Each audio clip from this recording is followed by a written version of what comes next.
so earnest at first, and then you slip over the line a little farther, you know what I mean? It's like you get farther away from that daily Bible study where you know, oh, I didn't pray, oh, I didn't, and you sort of slip away. So sort of do what you did at first. And I took it not only from a personal level, but our churches are the same today, right? Is this church Ephesus back then? You have a lot of churches with strife and issues, and with cities, you have states, you have our country.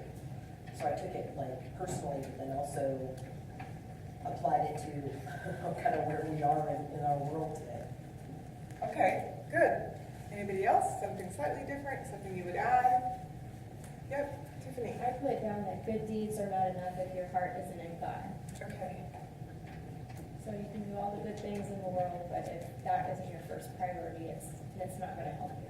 Okay, good. Somebody else had a hand up. Christy. Kind of along similar lines. I just said, Jesus says, regardless of everything else, don't forget or lose or get distracted from your love for me. Okay. And I kind of like how the new NIV says, yet I hold this against you, you have forsaken the love you had at first. Yeah. Yeah, instead of the deeds. Yeah, that's a better way to put it. Anybody else?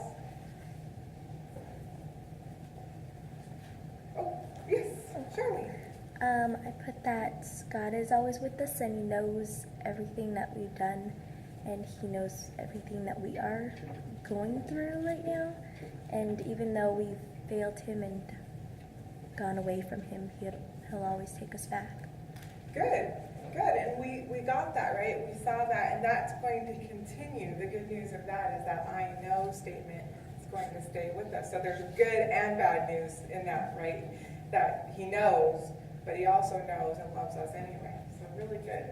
Really great. I think if you combine all this together, I mean, that's it. And if you got something slightly different that's a more personal impact, that's okay too. That's the message to you, and that's fine.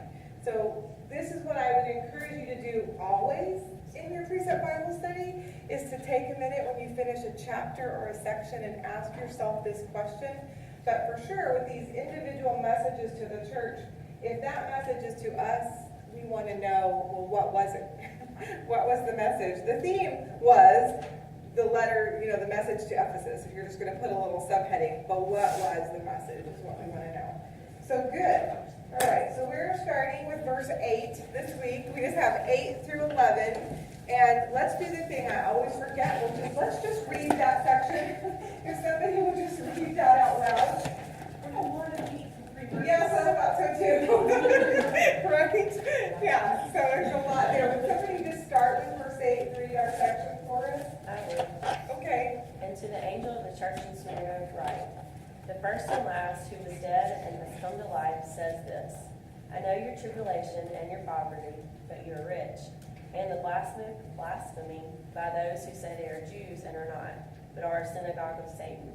Do not fear what you are about to suffer. Behold, the devil is about to cast some of you into prison, so that you will be tested, and you will have tribulation for 10 days.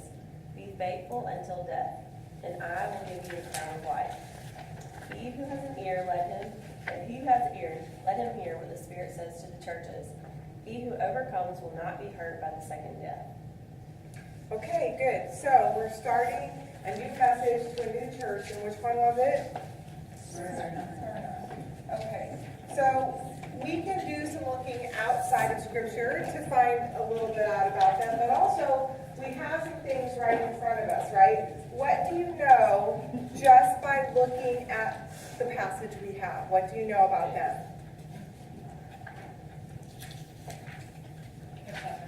Okay, they're suffering. They have tribulation, right? So there's tribulation, which we'll talk about more in a minute. They have suffering. What else? Poverty. What kind of poverty? We'll talk about a little bit deeper, but are they just skipping their Starbucks every week, or no? Yeah, severe. So we'll talk about that too. And then what else do you know about them? Anything else?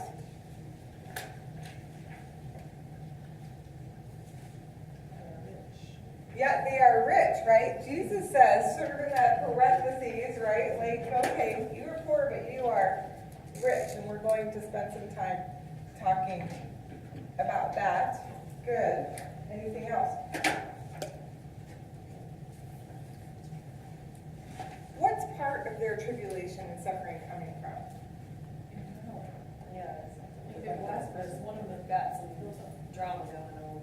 Okay, where's the drama? In the Jewish community. In the Jewish community. Okay, this is a point where we do have to start separating these guys. It's not really internal. Notice the word, how are the Jews described? Where are they? In a synagogue. Okay, so that is a literal synagogue of Jews, whereas now the word that's used for the Christians is what? What are we talking about? The letter's going to who? The church at Ephesus. So we don't have the same group anymore. And so some of the tribulation that they're receiving is persecution. Persecution by Jews, who, yes, once upon a time, they would have considered their brethren, right? So this is where we see some separation. It's a good time then to talk more about what you found out about Smyrna. Anybody do some looking or find some other things from a Bible dictionary or somewhere? Yeah. Can you clarify? Sure. These are the Jews that are not following Christ? Yes. The Yes. church? The synagogue. When it says the synagogue of Jews, it's a separate thing than the church at But Ephesus. the people in, well, Smyrna, the people in Smyrna are not Jewish though, are they? The church might be, the church that we're calling, who this letter's to, might be a mix of who? Former Jews, Gentiles, whoever has come to Christ. The synagogue of Jews is called that for that particular reason. It actually still is a temple or a synagogue of Jews who did not come to Christ. But it's, and they're persecuting the church. And they're persecuting the church. But my impression, and I haven't done any research whatsoever, so please correct me. My impression would be that those in Smyrna are most likely people who live there, grew up there, native to there. So they're primarily non-Jew, wouldn't they be? Yeah, well, I actually have some information that there apparently was a long-standing Jewish community in Smyrna. Okay. Yeah, so we'll see it like more specifically. Did anybody else see that or hear that? Yeah. Yeah, I seen that there was actually still some there. Yeah, Yes. yes, yeah. So, I thought that was really interesting. Yeah, so I have the precept of Revelation that's by the same author, but it's a little bit of a different take. But they Yeah. talked about what was going on in Smyrna at the time. And it says, dominated by Roman emperorship, mandatory worship of Caesar with burning of incense or you're put to death. Yeah, And then they were pressured to conform. And they actually, Polycarp was burned at the stake. yeah, So they're just intense Yeah. pressure to conform to the Roman side. And then the Jews who were saying, you know, who is this Jesus guy? So they were getting from both sides. yeah, yeah, yeah. We'll clarify some of those details in a minute for some of you who don't know anything about what Karen just said. So why is there so much more pressure? Why is there so much more pressure in Smyrna than there would be in Ephesus, even though they're both Roman-controlled territories? So, I mean, I'm just kind of wondering why the focus of like, you must conform to Caesar is having so much to Smyrna, not to Ephesus or some of the other churches that we're going to Well, look I at. don't know that we would say it wasn't. Why is John where he is? Same thing, and he was from Ephesus. It's just that this is Jesus' focus to this church. So it must have a certain level, or it's in what we're going to see. What is his warning? What's his instruction? What does he know about them in particular? Good, yeah, we'll talk about it. We'll see if we know. Anybody else? I thought it was pretty crazy comparing it to Ephesus and seeing how it's kind of destroyed now, Yeah, and they were told to repent, and then looking at this, and, you know, it says it's still a flourishing commercial point, like a third of the population are Christians now. yeah. So then when you read that, it's like, well, they must have persevered through that. Yes, right? Smyrna. Interesting, yeah, Smyrna has still interesting correlation, right? You know, God's word holding fast through time. He really knows. He really knows. And when he says, these are the things to come, these are the things that are, should we pay attention? We really should pay attention. Anybody else? Sonia? There's also, I don't know if this ties in, but I'm all over discombobulated today. But that Smyrna suffered many earthquakes and then also persevered through a lot of that as well. Oh, okay, interesting. I Yeah. don't know if anybody else found that. Anybody else? I don't want to. I have some slides that show pretty much the same. You've all said it, that there's some pictures. So, they believe that it was founded, the church was founded during Paul's third missionary journey. The city is now called Izmir. And because it's continued this sort of heavy population, did anybody know what was the population even at Paul and John's time? Like, 150 to 100,000. yeah, 100,000 people. And I think when we think about these places, I know my mind never goes to cities of that size until I review and realize, oh yeah, these were cities, right? And again, had the same history as Ephesus. How far, where was it in location to Ephesus? Anybody remember? It's like 45 miles north. Just north, somewhere like maybe not even that far. So they were close, right? And so these are some of the ruins still there. This one says 35, built by one of Alexander the Great's generals, a Roman commercial center, same kind of things. And there's the number of the population at Paul and John's time. And then here now, though, they have started to do some excavating. They're starting to find these ruins. And so they have this, I don't even know where they put the accent. Either one of you know, agora. They're open spaces in the center. And in Smyrna, they actually found an altar to Zeus in the center of that. That's what was there. So it'll be interesting to see what comes as they continue to excavate there at the harbor. These are arches. The arches are not the synagogue, I don't think, but this is where we see that the church faced strong Jewish opposition, and there was a considerable number of Jews in the city from pre-New Testament times through the Ottoman period. Even today, various synagogues are located throughout that city. So, so we know that they faced maybe more even than they did in Ephesus, at least from Jews, but they faced plenty from Jews in Ephesus too. And then this is the point that Karen's already alluded to, and this statue of this lion was that reminder that when people knew at that time, if they were thrown into Roman prison, mostly in their minds, what did they assume was going to happen? Death. They assumed they were going to die. And so Polycarp, who Karen mentioned was an apprentice to John, ended up being what was called the bishop of the church of Smyrna, and was eventually burnt alive, with help by whom? The people of the synagogue joyfully apparently sort of joined into that bonfire. And that's sort of what we know about them. And we'll dig into that a little bit more. So we see their background a little bit, but we see the really important things as well, just in what Jesus has John write, what he tells him. And we started again right away with this pattern that we have. And in this pattern, we're going to see repeated in the letter to the churches. What's the first part of it? What? To the angel, so we know which church. And then what's the next part? Description of Jesus. The description of Jesus, okay? And so we're going to spend a little bit of time, just a couple minutes. In this case, how does he describe himself? Chris, can I ask a question? Yeah. I don't know if, and I wasn't here at the beginning last week, so I don't know if it's already been talked about. But to the angel of the church, why is it being addressed to the angel instead of being addressed directly to the church? See, and nobody asked last week. We didn't talk about it. Later, did we talk about it? Oh, we did here. We never did talk about it Tuesday night. Nobody cares. So 2 weeks in a row, they don't care. So what do you think? What do you all know? Who looked at that? Anybody looked? Like why is The angel, what does that mean? To the church. Messenger is the word translated for angel all the time. So you're right. See, they remember. We did talk about it. And what is the thought, possibly? It's a thing nobody knows for sure. I think Christy, but what is one of the possible thoughts? Pastor of the church. Could be the leader of each particular church that exists at that time. So you think, he goes to so much trouble to have the 7 stars in his hand, which are the angels of the churches. So you think those 7 stars are the leaders?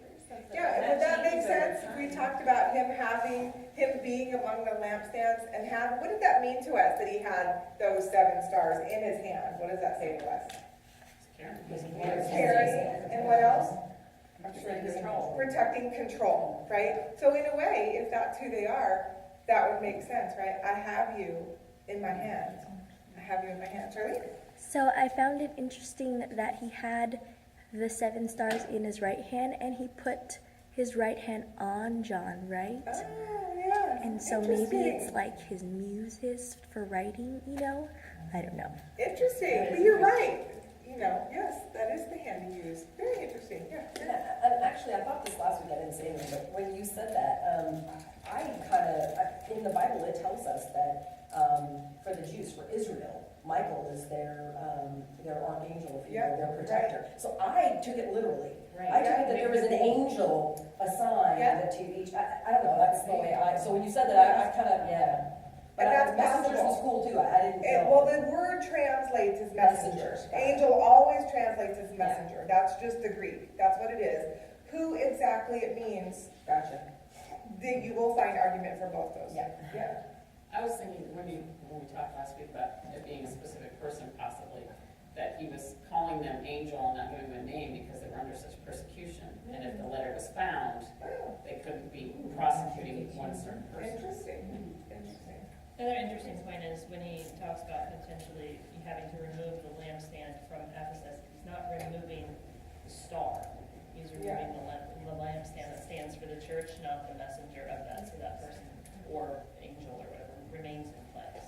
Good. And we talked about that last week even as well. That didn't mean that the church and every member was gone, but that removal actually meant a shaking and a dispersal. So whoever was there, they went. And is there good in that sometimes when a church splits and goes other ways? Yeah. But it also didn't mean great things for what happened to the church at Ephesus, as we saw when we looked at their history.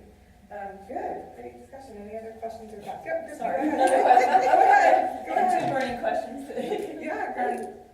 Why is it the 7 churches, as if no more, like as if that encompassed the whole worldwide church? And even at that time, it didn't encompass the whole worldwide church. We'll probably get there at some point. Does anybody have any just thoughts on that? Why 7?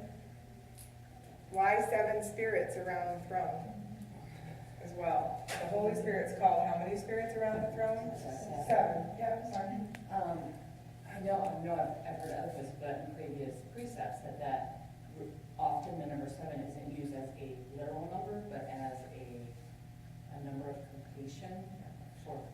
So in this case, it was literal because we know we've got them counted. We know there are 7, but 7 usually does represent a whole, a complete thought, a completion. That's why I think we're going to see the Holy Spirit being called 7 spirits. And I am guessing we will look at some point over our 2-year study of what were 7, because we're going to see 7 a lot more. But I think that would make sense to us, right? These 7, first of all, he had specific things. And if they're going to relate to us today, those 7 had every single part of the message that we need now, right? That's how I would take it, which takes into this consideration of this is everything that's happening now that you all need to still look at as churches and as the church.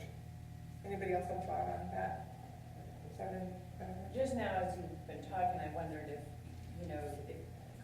John lived, didn't we say he lived in that area? And if that was just the area that he kind of was ministering to, and so that's why those letters were given to John to give to them, but maybe God would use other means for communicating with churches elsewhere. Maybe. And these, except for the church in Ephesus, do we have any other letters to these churches in the New Testament? No, nobody else had written to them except for the Ephesians, so maybe there's that too, that this is their message. They didn't have Paul or somebody write it, but Jesus wrote it for them. I think, maybe we'll see. I don't know exactly why, but probably partly because of each part they needed means something to what we need to see as well. Okay, good. So, Jesus, what part of his description did he use here? First and last and was dead, but, do you see the but? Do you have a slash in front of that? You see the contrast? You could actually have a contrast line between these two, but this is really important, right? That's why we call them the big ones in the Bible. Alive for how long? Or is that, maybe I'm looking later. Yeah, mine also says and, there's no but. The first and the last. Oh, I'm sorry, I'm in verse 9 for the but. Okay, you're right, never mind. But we like your butt. To life.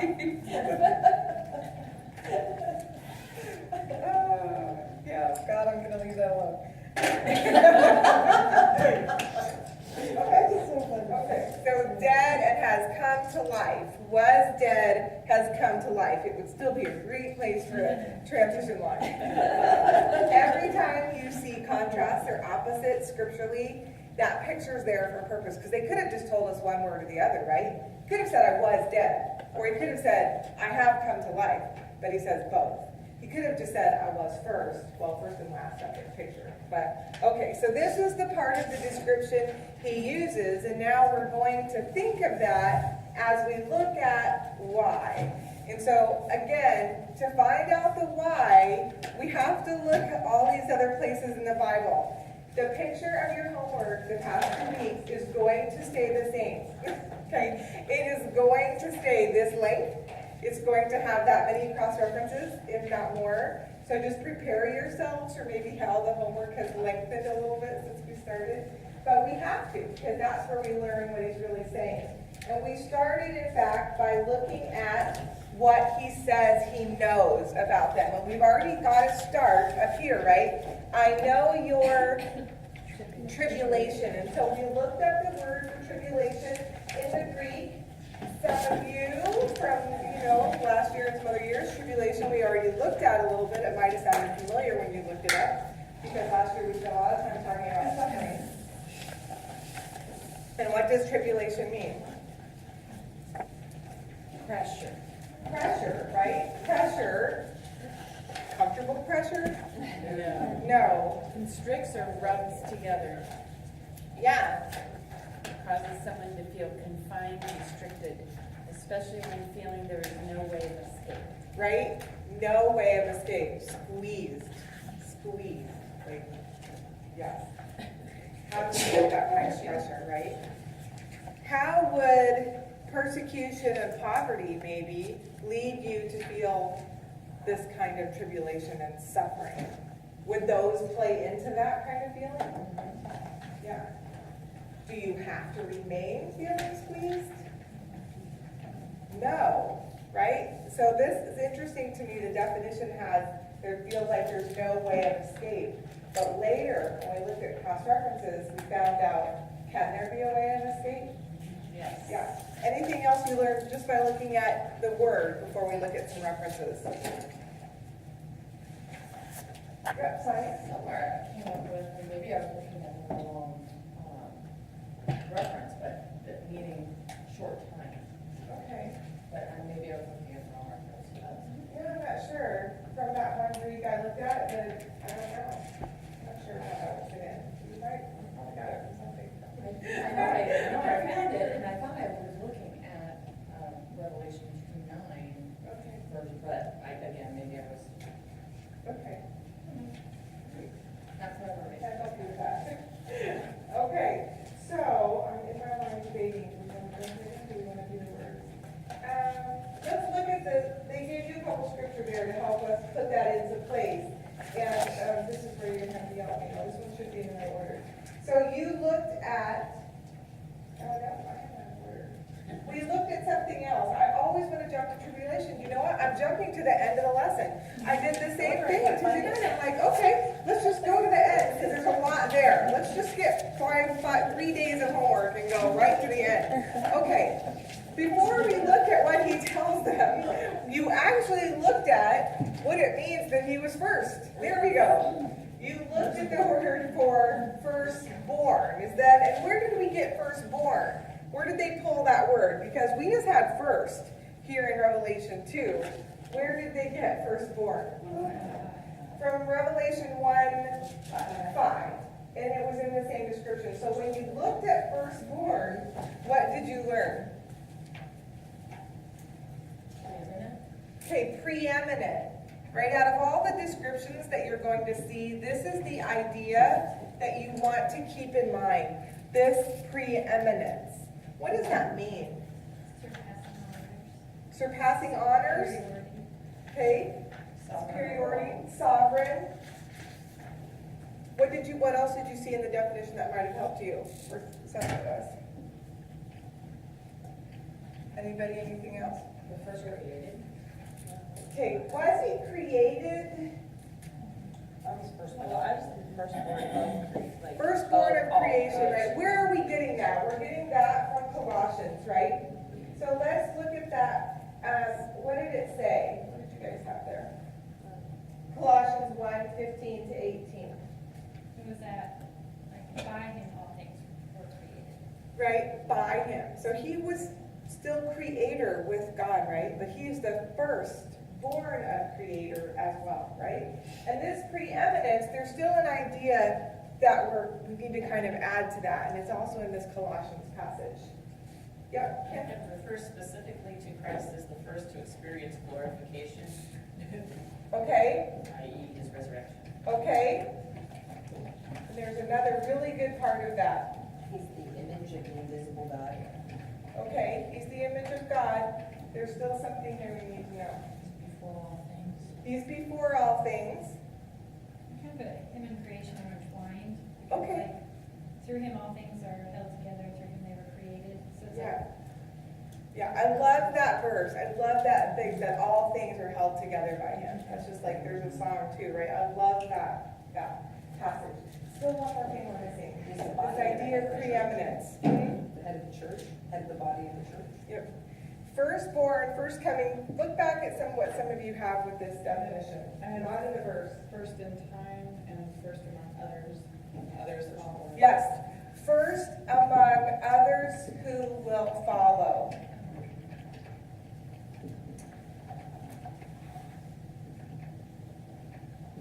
Okay, so now think about that in terms of this, in terms of resurrection, which is, you're going to help. That's why they then sent you to the next word we had, which was the word what, which is related? First fruit.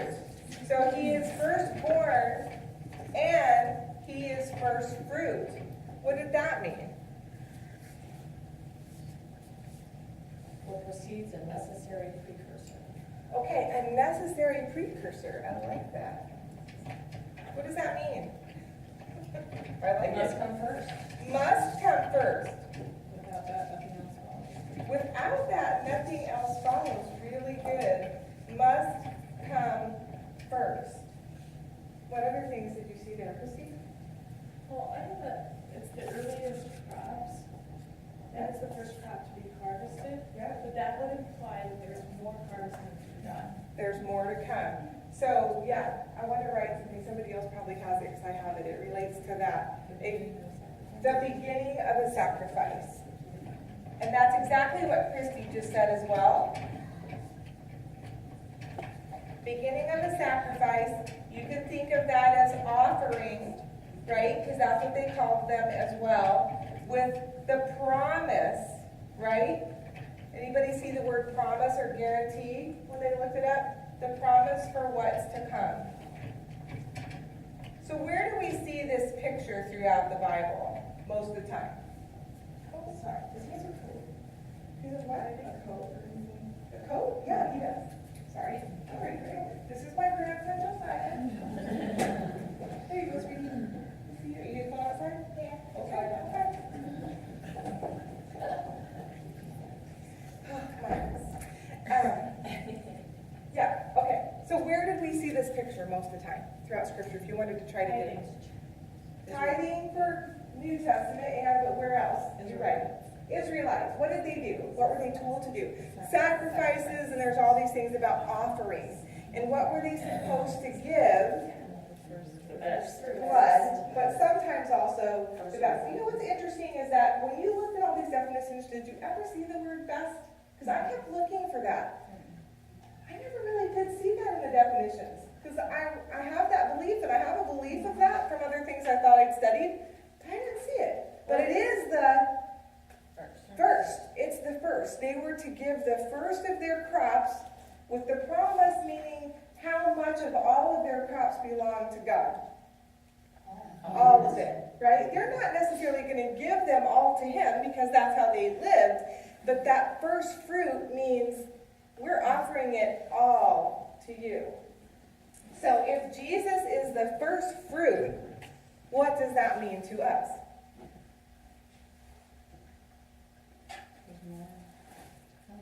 More to come. What's he first fruit in terms of? Harvest of souls. And what was his? What did he give? Everything, his life, right? Go back to this. First, last, dead, life. Okay?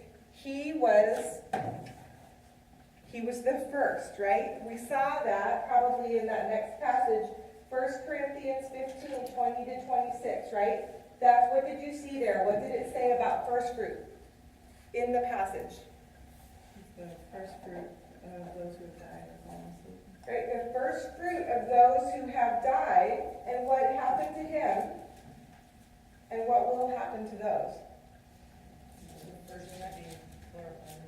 The first to be glorified and resurrected, the necessary precursor for those that are going to follow, right? Both of these definitions are in here.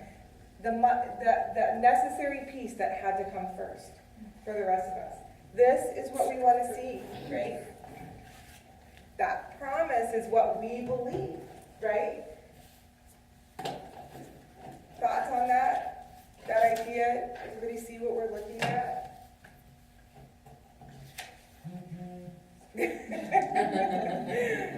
Any other thoughts there as you looked at Colossians and 1 Corinthians? Wow, is something happening? Alarm for bids. Okay. Anything else that you wanted to see there? They tied it back to Revelation 1, 17 and 18 as well. So when we look at this, when he just says first and last, and then before he said firstborn, we want to see that full picture, right? And because we're still tying it in to his message, remember, we want to know it because he used that description with this particular church for a reason, right? And we see it later, and we want to see what it means for us. So in the Revelation 1, 17 to 18, in his full description of himself, what else did he say?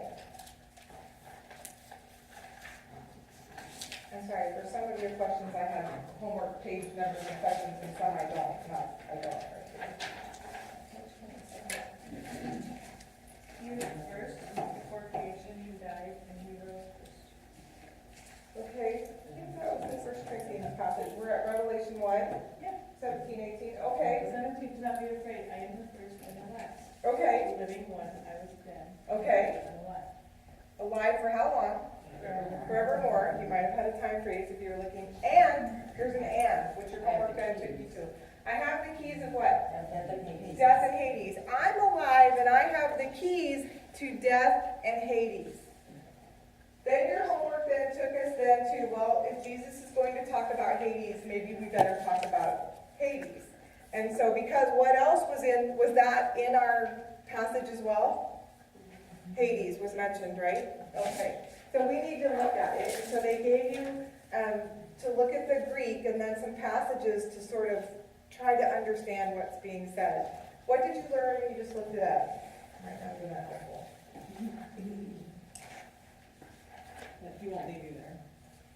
Okay, that's from one of the cross references in Acts, right? I don't know if that was in the definition, but yeah, that passage is in Acts quoting David. He said, he wasn't left there and he won't leave me there, right? What else did you learn by looking at it, Margaret? The first thing I noticed was that it's a noun. Okay. It's a place. It's a place. Okay, good. It is a place. And there's separation from God. Okay. I have that it's, in the definition, it's an intermediate, not the permanent region of the lost, but a temporary destiny of the doomed, but it's to give up those who are there. Okay, we see in Revelation we have to be careful with that wording because we have to be careful with both temporary and permanent. We want to talk about those definitions, because if you go to Hades, does that mean that at any time in the future you can go to heaven? Doesn't mean that kind of temporary, right? So we want to be clear, and I think our passage from Luke is one of our best helps here. Anything else you got, because you might have gotten different definitions. So it's a place for dead souls, right? Anything else? The unseen place. That's the literal, right? An unseen place is what they called it, for dead souls. Okay. It's a grave. Grave, it's probably like where they, thinking of that kind of hole and abyss place. Hell. Yeah. Notice that there are some different words for these things, right? Hades equals what in the Old Testament they called Sheol. What we call hell, the New Testament is actually going to call Gehenna. And we see it in this passage in one of our references, and we'll see it later, so I'm going to go ahead and we're not going to talk a lot about it, but it actually means this. So there actually are different words meaning sort of different ideas. So right now we're talking about Hades. The Hades and hell are not the same. Not when they're synonymous. used like this, right? In the way we sort of think of them, they are, Yeah. but scripturally there are different words, and they mean somewhat different things. So what we have today, I think looking at the passage in Luke, is probably the best way for us to sort of get a picture of what happened. So you actually got the opportunity to try to draw this out a little bit. Hopefully that maybe helped you. We could read it, but I'm sort of out of time. If somebody could give us sort of a summary of this story. Like if you had to tell somebody what happened here, what would you say was going on in this passage from Luke? There's a rich man and a poor man, and they both died. Poor man went to heaven, the rich man went to hell. Okay, how did this come about? Like, what was the point? We really need to see this picture of why the poor man went to heaven. The poor man's name is Lazarus, not the other Lazarus that Jesus raised from the dead. I always think in Scripture, you can just tell that it was just written the way it really was, because otherwise they would have just changed these people's names to make it less confusing, right? So you know it was real because they just let them have their real names. I would have been tempted to say, let me call him Bob, because, it's going to confuse people if we call him Lazarus. But anyway, so not the Lazarus raised from the dead, clearly. So Lazarus has died, and what was his condition? Poverty. Remember, keep this in mind how closely this story relates to where we are in Revelation. He died in poverty where? Outside the rich man's house. Right outside his gate, right outside his house. And what did he need apparently to keep from dying? Food. Okay, so he died and was taken where? Abraham's side or Abraham's bosom is how it's referred to in this passage. Now remember, who is telling this story? Jesus. So has Jesus gone? Has he been glorified or resurrected? No. Really important note for understanding this picture is that he is not there yet. This is this picture that the same picture the Old Testament Jews and any Jews at this point would have had of their paradise, is what they would have called it, right? Being at Abraham's side or bosom. That same picture of reclining as John was sort of reclining at Jesus' side. So that's the picture. So he went there because even though he was poor, he ended up being rich. He got to go to heaven. What about the rich man? Karen says he died and he went to Hades. Now, what do we know about Hades? We know more about Hades from this passage than we do from the definition, right? If you look at the Greek, I just went, that is not really very helpful. But this passage is, right? What do we know about it based on what the rich man says? It's hot. How do we know it's hot? He wants a drink to cool his tongue. Anything else that would lead you to think it was hot? He's in anguish in the flame. He's in anguish and flame. Okay. So, that's what he says. What else do we know about his experience there? We can't get out of it. So, Can't get out. There's how do we say it? Chasm. How do we say that word? Chasm. Let's all just where are we all from? Anyway, there's a big gap between what he sees, right? In fact, what do we know about this gap? How do we know there's a gap? Sonia? He can see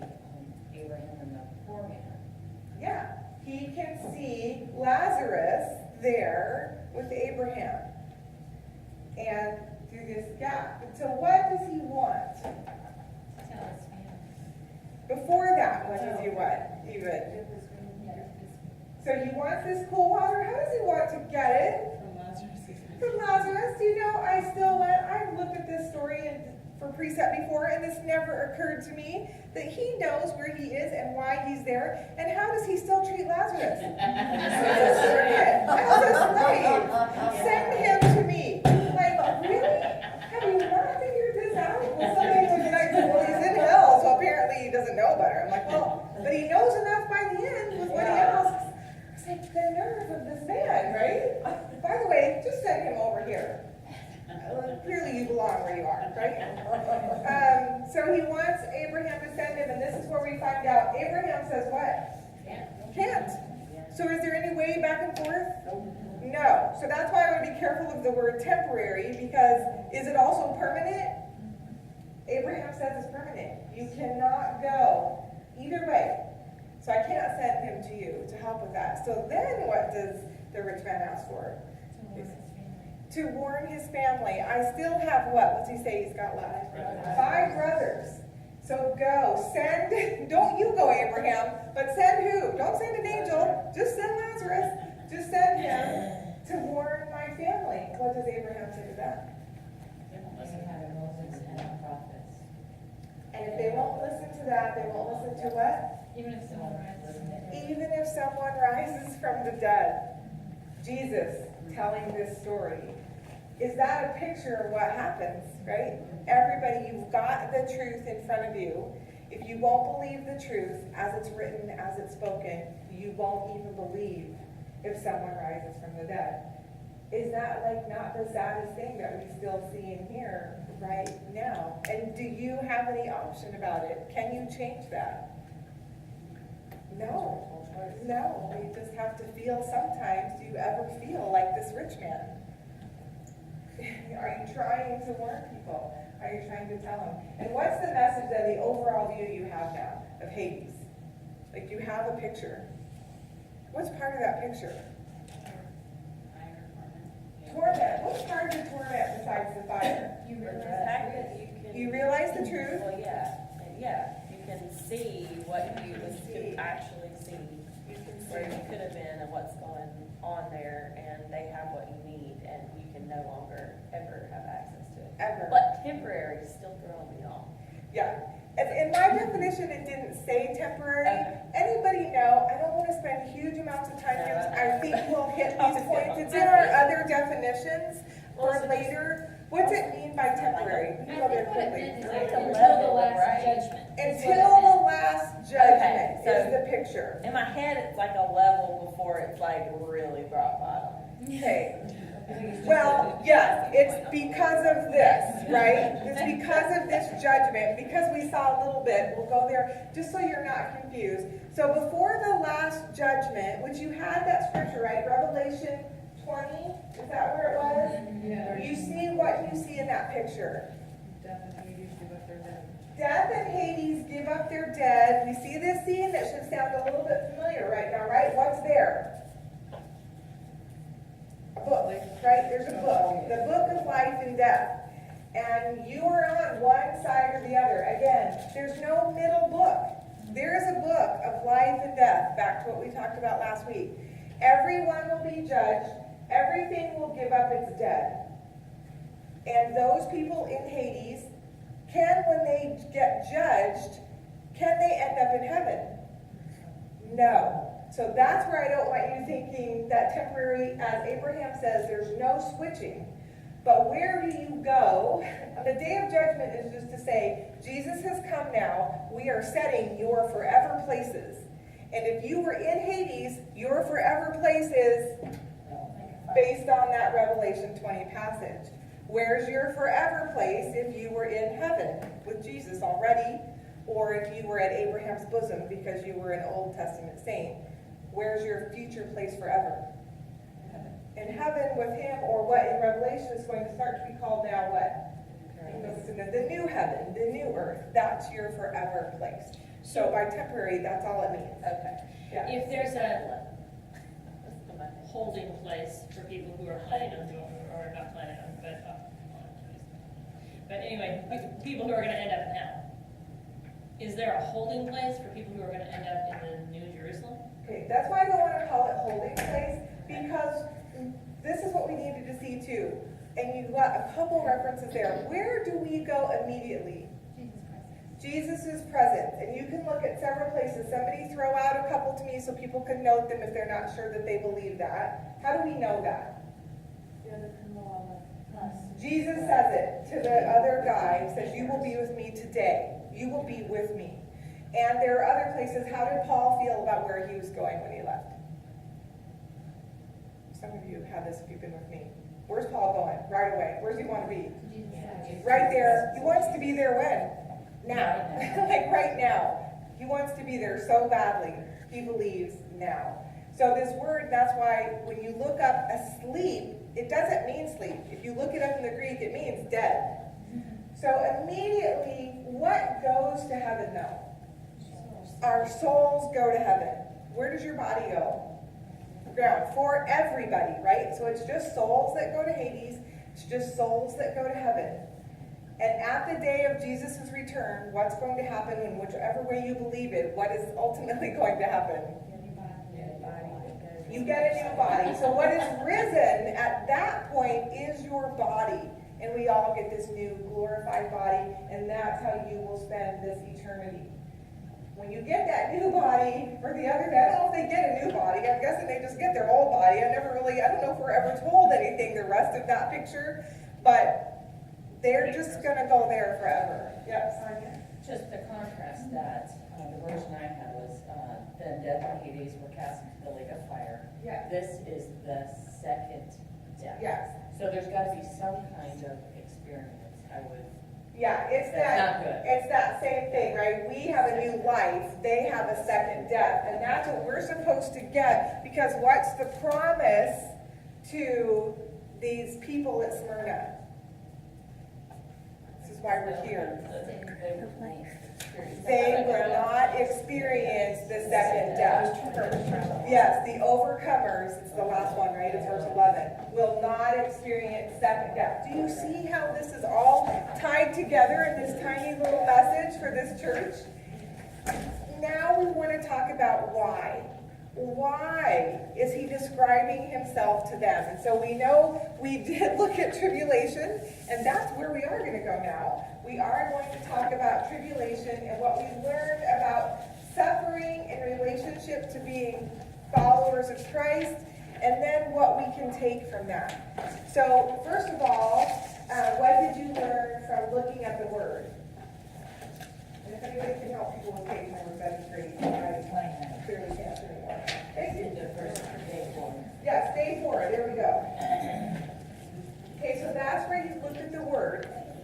Yeah, what did you learn? Pressure. We talked about that part, right? Okay, we got that far before I realized I had you like 3 days ahead. So pressure, this internal pressure. And then we also looked at, I'm not going to look at poverty yet.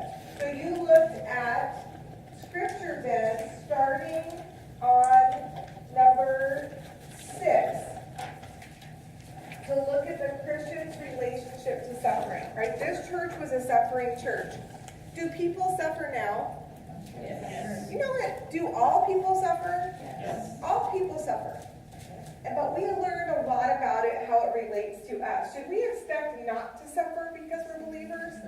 No. In fact, you learned the opposite, right? What did you learn specifically about expecting suffering? We should expect it. In fact, your very last verse told you, do not be surprised. Do not be surprised. So let's go. You can start with John 15, 18 to 21, up on the top of page 31, under number 6. And just tell me what you got about, remember, you're looking at to see as a believer, as your relationship to Christ, what does suffering mean? What'd you get there? We didn't need before you needed to. Okay, who's me? Jesus speaking. Okay, what does that mean? What else is there with that? Yeah. If the world hated him, then if we follow him, they're gonna hate us. The world's going to hate us. Tie this back to, at the us this last week. What did it say? If you love the world, you hate God. You are tied with the world, a world who hated who? Jesus. Now we see another tie-in back to why we don't want to put the world first. Anything else from that passage? Because you are not of the world, you will suffer. Okay, because you're not, you will suffer. And in this, what's your relationship to Christ in this kind of suffering? Like him, unlike him, yeah, suffering with him, like him, okay? What about 2 Timothy 3:12? All who desire to live in Christ will suffer. Okay, all, right? Like when you see all in the Bible, you might want to write it, underline it or circle it. All will be persecuted. Now, will yours look the same as mine? Right now, does ours look the same as people in Syria or somewhere else? No. There's all different levels. Why some people get the level they get, we don't know. But Jesus has a reason, God has a reason for all of it. And so, but all of us should, this is another reason, don't be surprised. What about Hebrews 2:10 and 5:8? Perfected through suffering, and obedience, then obedience through suffering. Yeah, and who was our example in that? Jesus. Jesus learned what? Obedience. Obedience through suffering. Okay.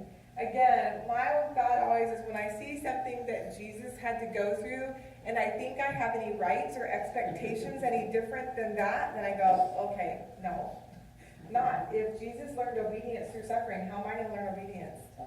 Probably sometimes through suffering. It may not, some of it may not always come from God. Some of it might come from who? Satan and me, right? I don't think we're always called to all of it. I think some of it we just happily just lump up on ourselves. But you will still be learning something from that, right? If you want to. What else? Yeah, Christine? And then when Ed thought out that Jesus came from perfection and he learned suffering. He didn't know about suffering. He learned suffering. He learned obedience.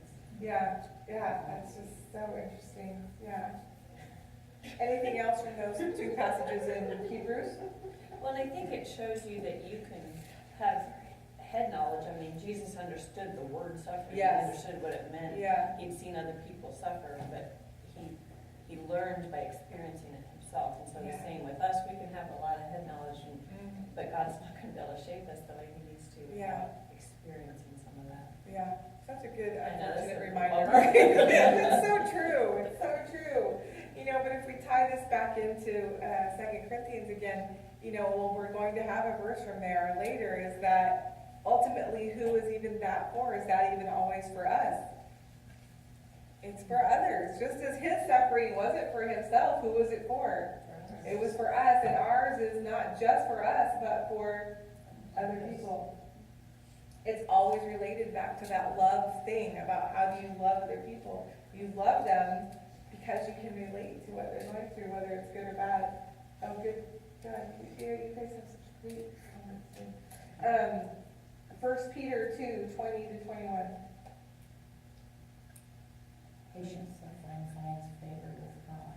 Okay, when you have suffering, if you do what? You patiently endure it, you find favor with God.